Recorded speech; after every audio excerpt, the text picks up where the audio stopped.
안녕하세요. 배신의 장미입니다. 오늘의 사연 시작하겠습니다. 저는 병원 대외협력팀에서 일하고 있습니다. 업무 특성상 국내외를 오가며 다양한 프로젝트를 맡곤 했는데, 제가 결혼 전 그 당시에는 특히 중요한 일이 저를 기다리고 있었습니다.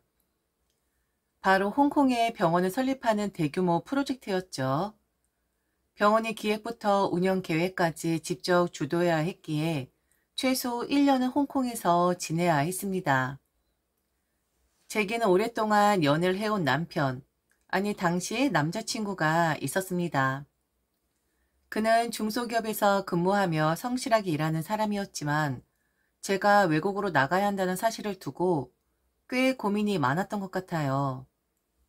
물론 서로에게 신뢰는 있었지만 장거리 연애라는 것이 주는 불안감을 완전히 떨쳐내긴 힘들었던 거죠. 제가 홍콩 프로젝트에 대해 이야기할 때마다 남자친구는 고개를 끄덕이며 응원해주는 척했지만 종종 뭔가 말하고 싶어하는 듯한 표정을 짓곤 했습니다. 그러다가 어느 날 그는 예상치 못한 프로포즈를 했습니다. 결혼하고 나가는 건 어때? 결혼하고 나가면 뭐가 달라지는데? 그냥 네가 외국에 나가 있어도 내 마음이 조금은 편할 것 같아서 우리 관계에 대한 확신을 주변에 보여줄 수도 있고 네가 돌아올 집이 분명히 있다고 생각하면 더 안심될 것 같아. 그리고 솔직히 내가 널 더 믿고 싶어. 그 말은 달콤하기도 했지만 한편으로는 약간의 불안감이 느껴지기도 했습니다. 그는 저를 사랑하는 만큼 제가 멀리 떠나는 상황이 걱정스러웠던 겁니다. 연애 기간 동안 그는 종종 자존심 강하고 의연한 모습을 보였지만 이번에는 저를 붙잡고 싶어하는 속마음을 솔직히 드러낸 거죠. 그의 진심을 알게 되니 저도 마음이 흔들렸습니다. 그래, 결혼해도 나쁜 건 아니지. 라는 생각이 머릿속을 스쳤고 우리 관계를 한 단계 발전시킬 시점이라는 느낌도 들었습니다. 물론 한 가지 고민도 있었습니다. 결혼 후 바로 홍콩으로 떠나야 한다면 현실적으로 신혼이라는 느낌을 제대로 누리긴 어렵겠다는 점이었죠. 하지만 그는 이미 그런 부분도 다 이해한 것처럼 보였습니다. 내가 너만 기다리면 되잖아. 그리고 우리 결혼하면 네가 돌아올 집을 내가 잘 지켜놓을게. 너만 걱정하지 않으면 돼. 그렇게 우리의 결혼 이야기는 시작되었습니다.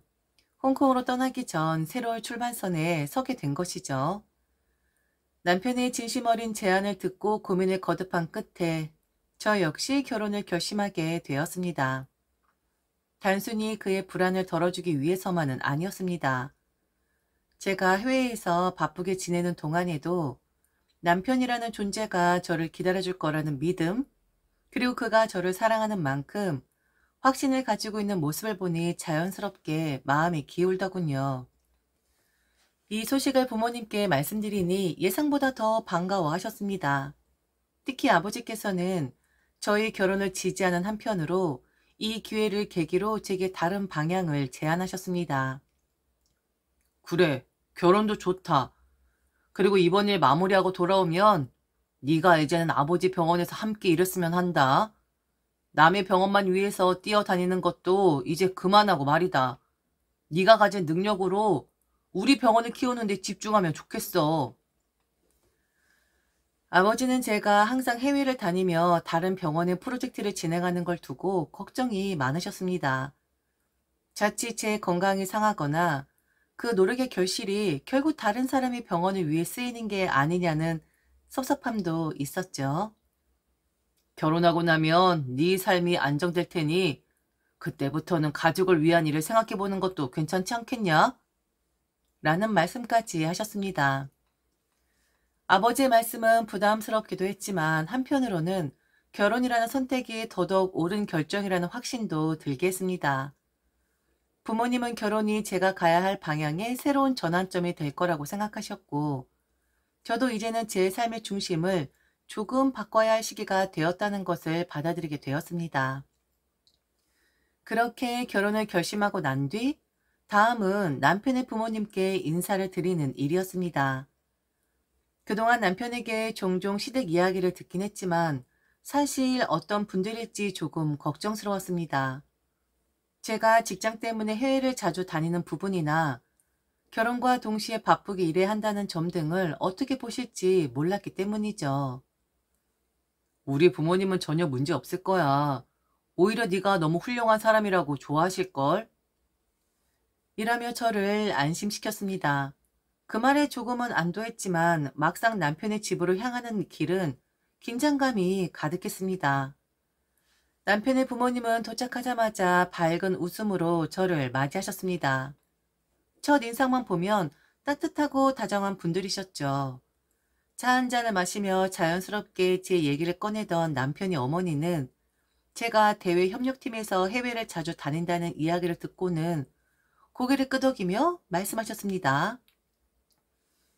요즘 며느리감은 역시 똑똑하고 능력 있는 게 최고예요. 우리 아들이 복 받았네요. 그런데 결혼하면 이렇게 해외를 계속 다니는 건 조금 줄어들겠죠? 아무래도 아내는 남편 곁에 있는 게 가장 안정적인 것 같아서요. 이번 프로젝트만 마치면 국내에서도 오래 머물 수 있는 기회가 있을 것 같아요. 그 말에 시어머니는 만족한 듯 고개를 끄덕였고 아버님도 한마디 덧붙이셨습니다. 그렇지. 결혼하면 서로 곁에 있어주는 게 중요한 거야. 하지만 뭐 요즘 세상에 그렇게 일하면서 사는 것도 나쁘지 않지. 남편은 저를 걱정스러운 눈빛으로 바라봤지만 저는 이미 결심한 대로 이 상황을 무난히 넘기로 했습니다. 결혼은 단지 두 사람의 문제가 아니었고 앞으로는 시댁과의 관계도 신중히 다뤄야 했으니까요. 그렇게 긴장 속에 이루어진 첫 만남은 무사히 끝났지만 저는 이 결혼이 앞으로 어떤 과정을 겪게 될지 모른 채 새로운 시작을 준비하게 되었습니다. 남편의 부모님과 첫 만남은 긴장감 속에서 시작되었지만 비교적 무난하게 진행되었습니다. 하지만 속으로 약간의 싸한 감정이 스치고 지나간 건 어쩔 수 없었죠. 특히 시어머니가 제가 해외 출장을 자주 다니는 일을 두고 결혼하면 줄어들겠지 라는 말씀을 하셨을 때 말은 부드러웠지만 내심 제 삶을 조정하려는 의도가 깔린 것 같아 미묘한 불편감이 느껴졌습니다. 그렇지만 그것보다 더 어이가 없었던 건 바로 예비 동서의 태도였습니다.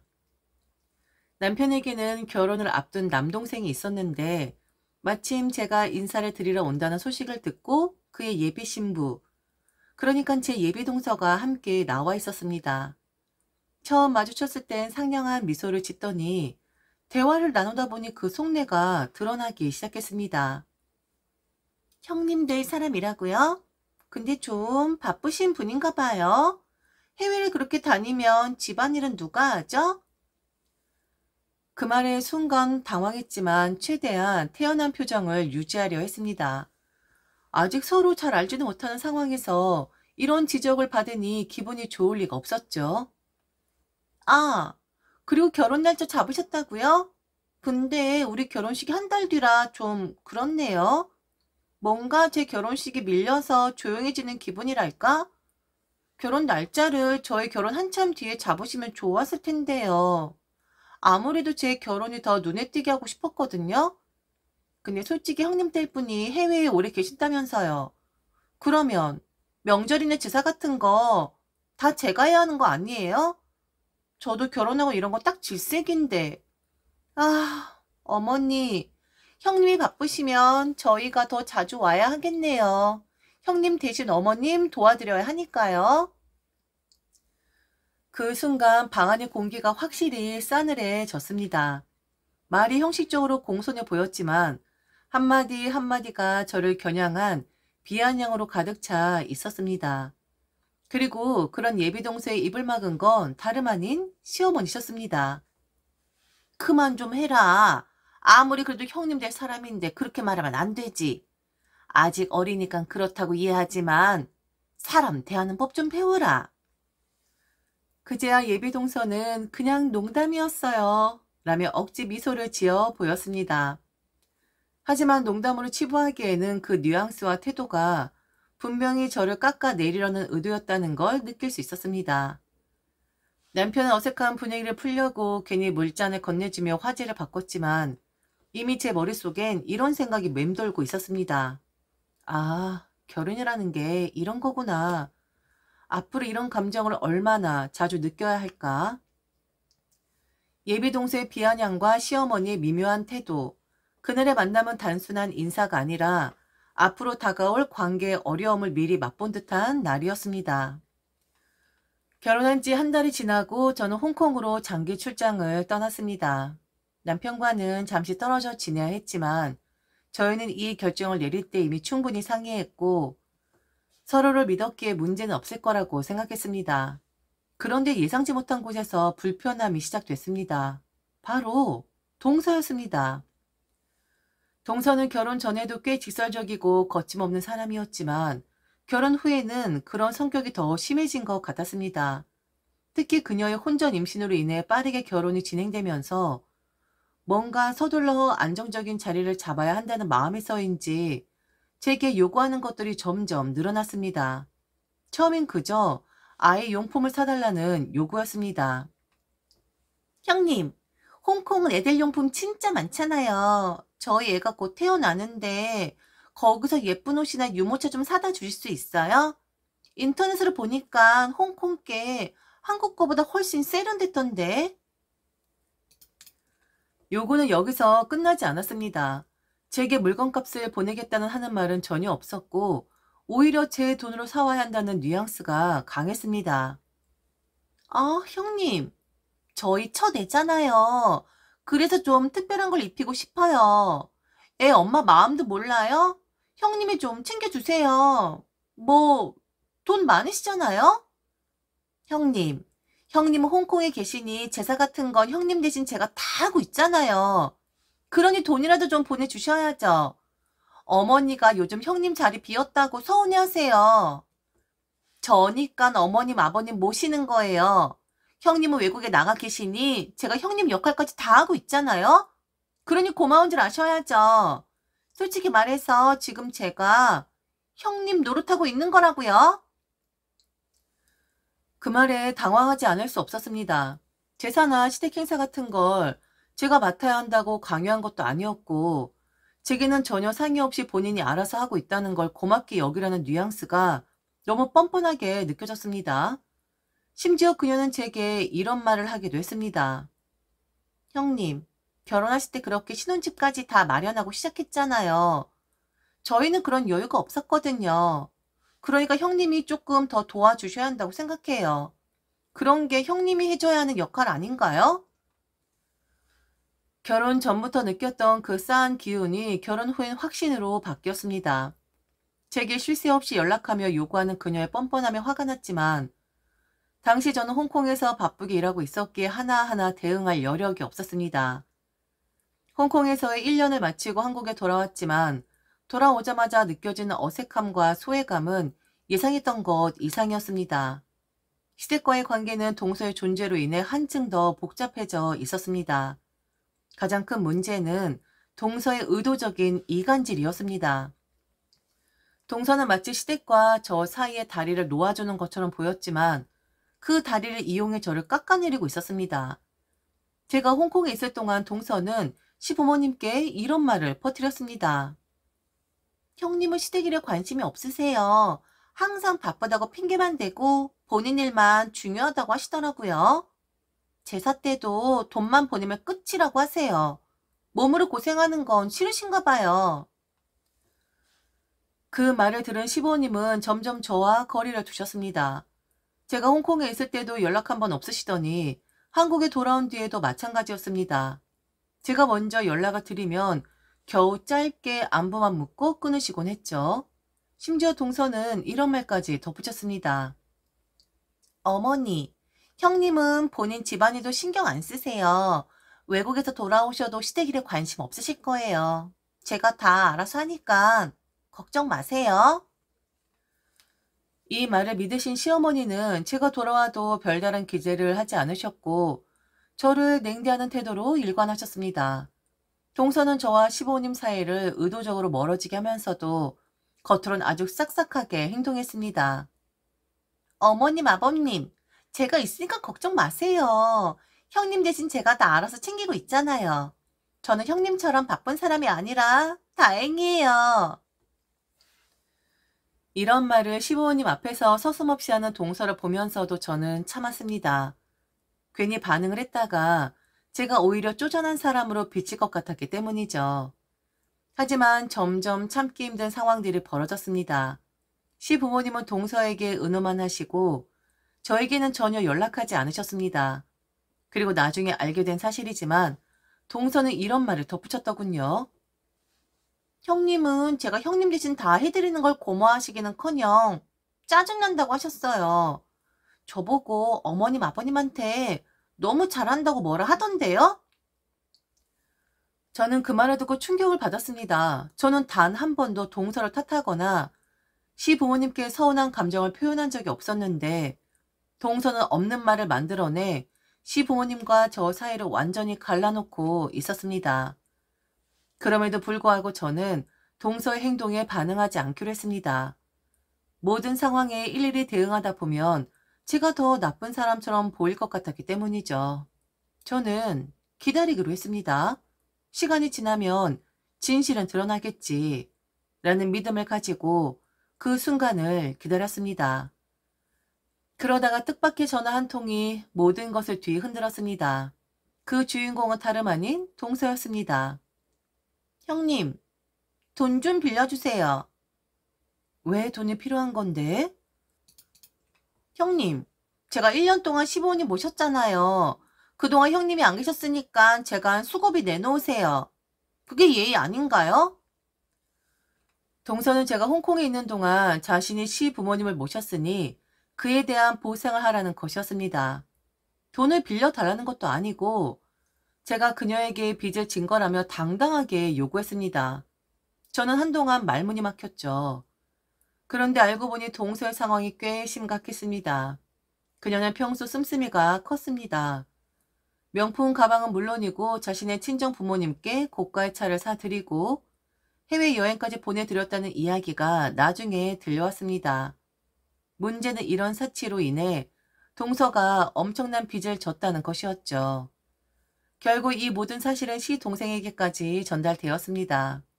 그날 이후 시댁은 그야말로 폭풍의 중심이 되었습니다. 시동생은 이 사실을 알고 분노를 참지 못했고 동서에게 이혼을 요구했습니다. 이혼해야겠어요. 더는 같이 못 살겠어요. 시동생의 단호한 태도에 시부모님도 처음에는 말리려 했지만 동서가 빚을 지고도 거짓말을 반복한 사실이 드러나자 어쩔 수 없다고 판단하셨습니다. 하지만 문제는 그 다음이었습니다. 동서는 끝까지 뻔뻔한 태도로 나오며 또 한 번 모두를 충격에 빠뜨렸습니다. 동서는 갑자기 자신의 아이를 두고 떠나겠다고 했습니다. 그런데 그 이유가 더 황당했습니다. 형님 내가 아이를 키우는 게 맞잖아요. 형님은 넉넉하시고 아이 교육도 훨씬 잘 시킬 것 같아요. 뭐라고? 동서, 지금 무슨 얘기를 하는 거야? 왜 내가 동서의 아이를 키워야 하는데? 당연한 거 아니에요? 전 어차피 능력이 없어서 양육권 못 가져와요. 그럼 그이가 키우겠어요? 당연히 넉넉한 형님이 키워야겠죠. 그러니까 저 돈 좀 주세요. 아이 낳지도 않은 분인데 엄마 만들어주는 거니까 그 정도 성의는 제게 보여야 하는 거잖아요? 너 정말 뻔뻔하구나. 지금 미쳤니? 나는 바라지도 않아. 네 아이 키우기 바라지 않는다고. 어디서 뺨 맞고 어디서 화풀이야? 저는 그 말에 실수를 금할 수 없었습니다. 아이를 맡길 이유도 없었고 더군다나 돈을 주면서까지 키우라는 요구는 정말 상식 밖이었습니다. 당연히 그렇잖아요. 그런데 시부모님도 어이가 없기는 마찬가지였습니다. 너희가 홍콩으로 다시 나가면 어때? 거기서 아이 데리고 살면 되잖아. 어차피 너희 둘 다 해외 경험도 많고 그쪽이 아이에게도 더 좋을 것 같아. 저는 한동안 말을 잇지 못했습니다. 이 모든 상황이 너무나도 황당하고 우스꽝스럽게 느껴졌기 때문이죠. 아이를 낳을 계획조차 없었던 제가 갑자기 엄마 역할을 해야 한다는 건 상상조차 못했던 일입니다. 거기에 동서의 황당한 요구와 시부모님의 제안까지 겹쳐 이 상황은 정말 이성적으로 이해하기 힘든 지경이 되어가고 있었습니다. 다들 제정신인가 싶었습니다. 시부모님에게 미쳤냐고 할 순 없었기에 저 또한 다른 제안을 했어요.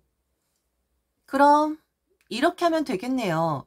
동서를 아이 돌보미로 고용하겠습니다. 어차피 시 동생한테 갚아야 하는 돈이 있는 사람이니 공짜로 부려 먹어도 되겠죠? 아이 돌봄이요?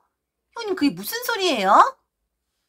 내가 만약 아이를 맡아 키운다면 일단 누군가가 전담해서 돌봐야 하지 않겠어?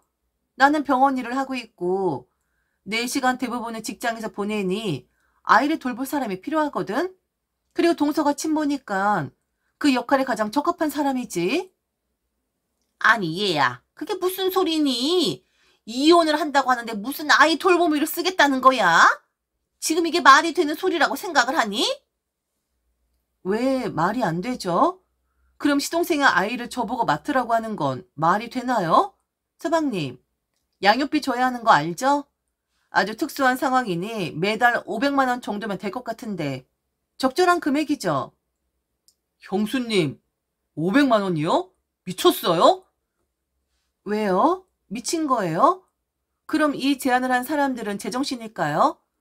그리고 어머님, 아버님께 위로금을 청구할까 해요. 위로금이라니? 제가 이 아이를 맡는다면 제가 너무 희생을 하는 거잖아요. 그냥 공짜로 할 순 없죠. 제 인생의 근간이 흔들리는 일인데 그 점을 감안해서 위로금 10억 원 정도로 생각하고 있어요. 어떻게 생각하세요?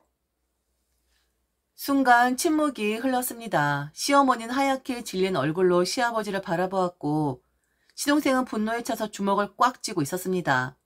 동서는 더 이상 말이 없었습니다.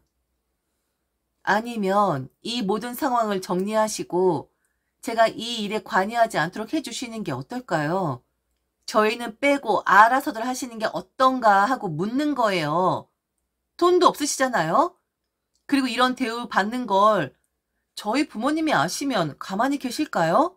아마 법적으로 뭔가를 하실 분들입니다. 왜 사람을 건드리고 그러세요? 남편은 저의 손을 잡았고 그리고 자신의 가족들에게 그러더군요. 오늘이 얼굴 보는 건 마지막이라고. 다시는 얼굴 볼 생각하지 말라고.